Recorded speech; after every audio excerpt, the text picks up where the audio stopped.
Sarap ng gentong gulay. Tara, luto tayo. Ayan na ang kawaling pangmalakasan at prituhin na natin ang karne. Opo, kailangan iprito muna yan. Yan. Pero bago yan pinirito, pinakuluan muna namin yan. At eto na, ilagay na natin, sunod natin ang bawang, pati na rin ang sibuyas.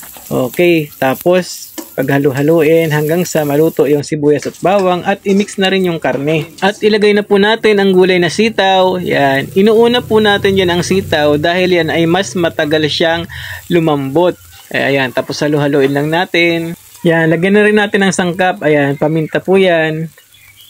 Budbura ng paminta. Okay, yung katamtaman lang. Tapos halo-haluin konti. At yun nga pong palang nilalagay na tubig dyan. Kita nyo at medyo malabo siya. Yan po ay ang pinaglagaan ng karne kanina. Ayan, siya na rin ang gagamitin natin sa sabaw dyan. Ilagay na rin natin ang nor at ang iba pang sangkap. Yan, tulad ng asin. Tapos yung magic na yan. At syempre, ilagay na rin natin yung gata para mas sumarap na siya. Okay. Ayan.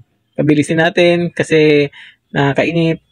Tapos pagkatapos niyang kumulo, isunod na po natin yung kalabasa. Medyo mas madali siyang maluto kaysa sa sitaw. Kaya inuuna natin yung sitaw. Ayan. Lagyan na din natin ng sili at lagyan na rin natin ulit ng gata. Diba? Dalawa kasing nyug yun kaya pinaghiwalay. Ito na. At pag kumukulo na yan, tawtawin natin ng bahagya-bahagya para hindi magkurta yung gata natin. Alam niyo ba yung kurta? Sa Bicol yun, yung parang nagbubuo-buo siya. So ayan, luto na nga. At kunwari ako nagluto. At mga agaw ng credit. Ano na, ang niluto ni Mila na napakasarap na gulay na ano tawag ito? Kalabasa.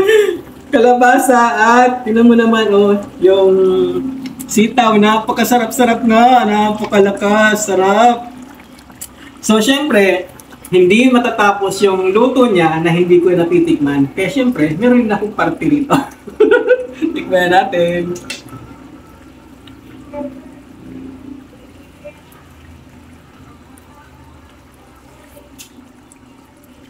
Swabe.